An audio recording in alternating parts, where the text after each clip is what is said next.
Ano gusto niya? Yan o, mga juice. Juices. Ha? Yun o, masarap o. How much? Halal. Burgers juice. Ano dyan? Saan dyan? Milo. Milo sa'yo? 150? Mango. Milo, ikaw. Ano sa'yo? Ikaw? Milo din? Mango. Ikaw, mango? 35 pala yun. Dalawang dito. Dalawa. Tsaka? Dalawa akong chocolate. Ay, ano to? Chocolate. Okay, dalawa daw niyan.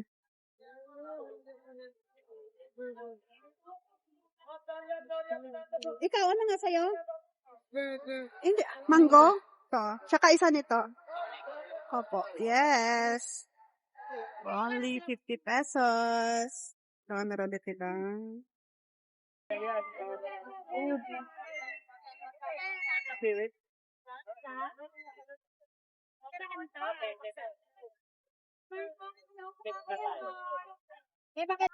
Marami pa ditong iba. Ayan o, masarap din yan o. Ayan o, meron ditong ano. Ito ito yung Milo na ano, overloaded. Dalawang anak. Galing ang Japan. Parang uulan.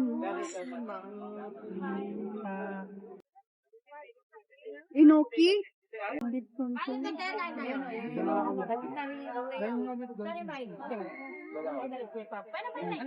Doon. Loobin ng kalo.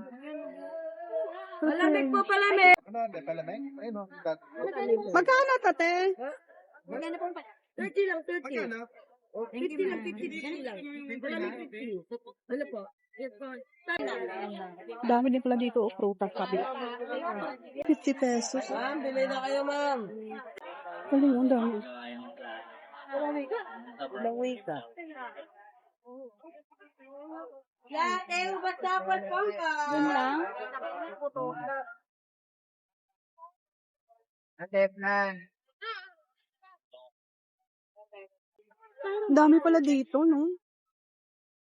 At pagkatapos naming umikot-ikot, itong mga anak ko hindi pa nakontento sa kinain nila at nagyayapa na gusto doon nila kumain sa Chowking. At ito, pinagbigyan naman namin dahil nga bibihira lang naman ang ganitong lumalabas kami. Pagkatapos naman diyang kumain, nagyaya ang aking partner na magsimba daw muna kami bago kami umuwi. Naisipan na lang namin umuwi dahil hindi nga maganda ang panahon, umaambon, tapos lumalakas, wala kaming dalang payong. Pero bago kami umuwi, dumaan muna kami dito sa isang mall. Binilhan namin sila ng mga damit nila kahit konti lang at napakaraming tao. Pag araw pala ng linggo, napakaraming tao pala dyan sa mall na yan, talagang siksikan. Kaya konti lang din pinamili namin. At ito, andito na kami sa LRT, kumukuha ng partner ko ng ticket para nga makasakay na at makauwi na kami. At nag-enjoy naman kami kahit masama ang panahon. Gamit ko sa talasik sa paghugas ko ng dahil na-miss ko kumain ng nilupak na saging, mainit pa. So, wala akong pangpukpok, yung pang ganon, lusong. Gagawin ko, i-ano ko na lang. Dito ko siya sa food processor ko ilagay.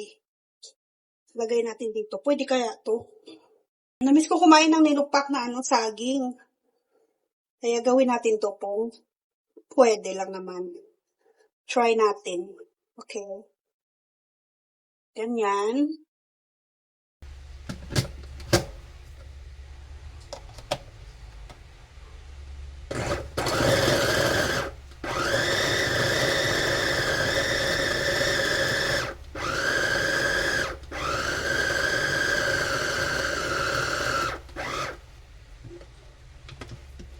Let's see. Ay. Uy. Pwede pala. Uy, nadudurog din siya. Wow. Lagyan natin ng konting brown sugar. Sarap to. Konti lang.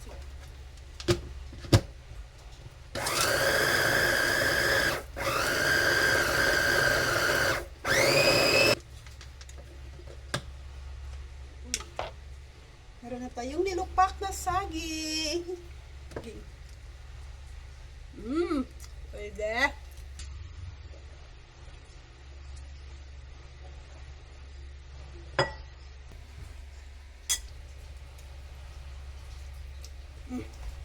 Alright.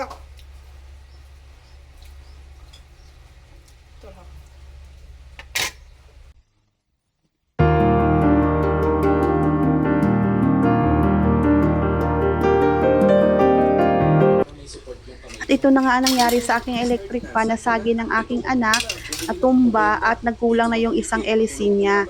Kaya pupunta ako ngayon ng palengke, maghahanap ako doon. Sana merong nagbibinta doon sa palengke. Dahil nga, yan lang ang malaki na may electric fan. So ngayon, naglalakad na ako. Naglakad lang ako kasi maaga pa naman ito. Pag pupunta talaga ako ng palengke, lalo na pag maaga, nilalakad ko lang talaga siya. At andito na nga ako sa bahay at wala akong nahanap na LC. Ang dami ko nang pinuntahan sa hardware, yung mga nagbebenta ng mga plastic. Wala talaga akong mahanap. Kaya naisipan kong bumili na lang ng bagong electric fan dahil nga hindi talaga pwede na wala kami ditong electric fan na malaki dito sa baba dahil nga dito kami natutulog paggabi. Meron kaming wall fan pero hindi siya ganun kalakas ang electric fan. Apat kami, hindi naman pwede na mahina kasi nga mainit dito. Kaya naisipan ko na lang na bumili ako. Kaya ito, i-assemble ko. At yung LEC, siguro sa Shopee o sa Lazada ko na lang siguro yun o-orderin. Panigurado meron yan doon.